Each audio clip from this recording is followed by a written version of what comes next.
नमस्कार me and my village channel को आपण समस्त को बहुत बहुत स्वागत। मुझे गोटे स्वीट रेसिपीटे नहीं आसी रसमलाई।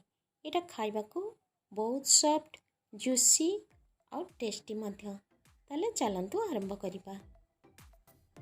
एपाई मु किछि क्षीर छेना चीनी मिल्क पाउडर घी काजू और इलायची नहीं। यहाँ होममेड छेना आपण यहाँ घरे मध्य प्रस्तुत करें। जेहेतु भिडटी बड़ हो से देखनी एमती गोटे चटका थालीटे नहीं जावा आथिरे छेना तक ढालीदबा ताको भल भाव आम जो रिस्ट रे भल भाव चकटिबा जमी कौन लम्स न रहा सफ्ट हो। जितेबाला आम रसगोला गुड़िकर गुली करवा सेटा आउ फाटबनी और जदि ताको भल भाव न चकटिबे तेल से गुड़ाक फाटीजार बहुत संभावना अच्छी। 5 ରୁ 7 मिनिट आम एमती भल भाव चकटी नवा।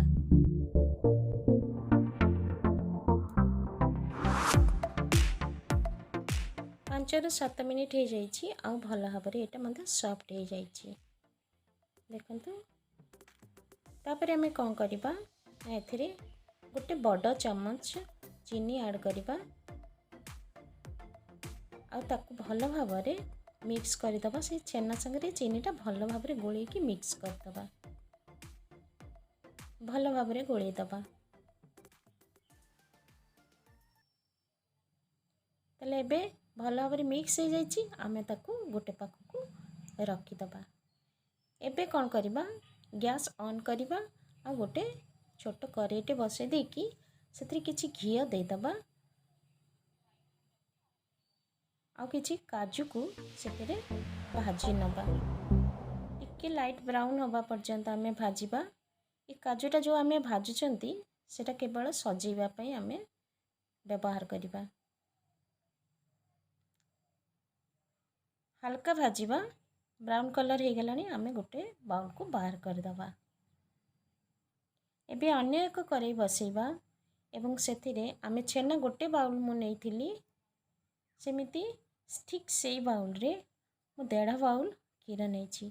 आपण जदि आवश्यक करेंगे ताले अधिक क्षीर मध्य दे पारिबे। जो बाउल रे मु छेना नहीं से बाउल रे 1.5 बाउल मु क्षीर नहीं। आपण इच्छा कले आउ अधिक क्षीर ऐड कर पारिबे।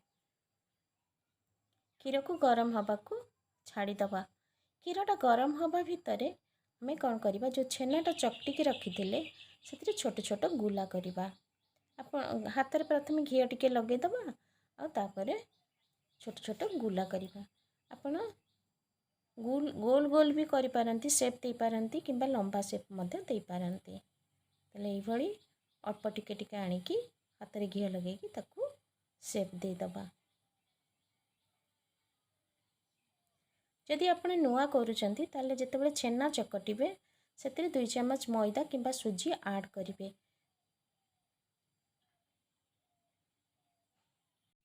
मुझे सुजी किंबा मैदा ऐड करनी जेहेतु आम प्योर जिनसटा घरे करके खाऊँच तथापि टिके भांगी जीवार संभावना अच्छा जो मैंने नुआ कर ऐड करें।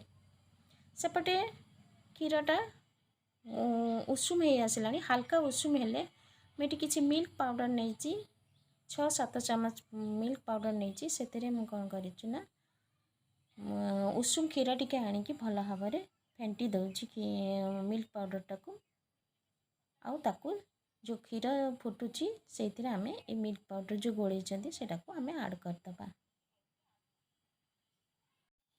आहरी गोटे कथा कही रखुची जदि आपण मिल्क पाउडर व्यवहार न करें कंडेन्स्ड मिल्क ये जगह व्यवहार करें। जेहेतु कंडेन्स्ड मिल्क टिके मीठा अंश बेसी थाए आपण चीनी जदि इच्छा करेंगे बेसी मीठा खाइबा को ताले ऐड करेंगे क्षीर रे चीनी।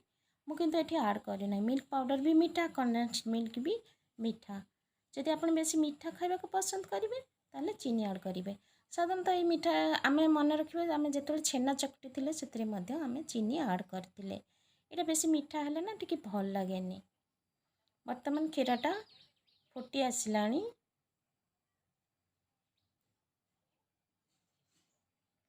तापर आम कौन करवा जो गुली गुड़िक गढ़ी रखी थे धीरे धीरे आम पकईदबा पूरा धीरे धीरे पकेबे। एटा बहुत सॉफ्ट भांगी जिबार संभावना बहुत अच्छी। चामच मोटे लगेबेनी। 6 ରୁ 7 मिनट एमती फुटवा तापर फ्लेम को बहुत कम करदेवे, पूरा कमे देवे। धीरे धीरे से फुटब और जमा चामच लगेबेनी, भांगी जिबार बहुत संभावना अच्छे। एमती आमे ताकू 5 ରୁ 7 मिनट फुटवा छाड़ीदेवा लो फ्लेम रे। ताले एबे 5 ରୁ 7 मिनट हो गलानी। आमे ताकू धीरे धीरे करी लेउटेई दबा, पूरा धीरे धीरे लेउटेबे। देखंतु आकार गुड़ाक मध्य बहुत बड़ हो गलानी, डबल हो गलानी। मु एमती धीरे धीरे सब गुड़िक लेउटेई नउची। धीरे धीरे करी लेउटेबे देखिकी। एबे मु ताकू बाउल को बाहर करनेबी हो गलानी। एबे मु 2टा बाउल को बाहर करने देखंतु तार आकार पूरा डबल हो जाइए। काजू रे मध्य मु सजे नहीं, बहुत सॉफ्ट होइछि। मु गोटे भांगी की भी देखुछि देखंतु। ताले जदि ये रेसिपीटी भल लगी ताले लाइक करिवे और शेयर करिवे। आ आपण मानको अनुरोध रहिला एटा निश्चित भाव में आपण ट्राई करिवे।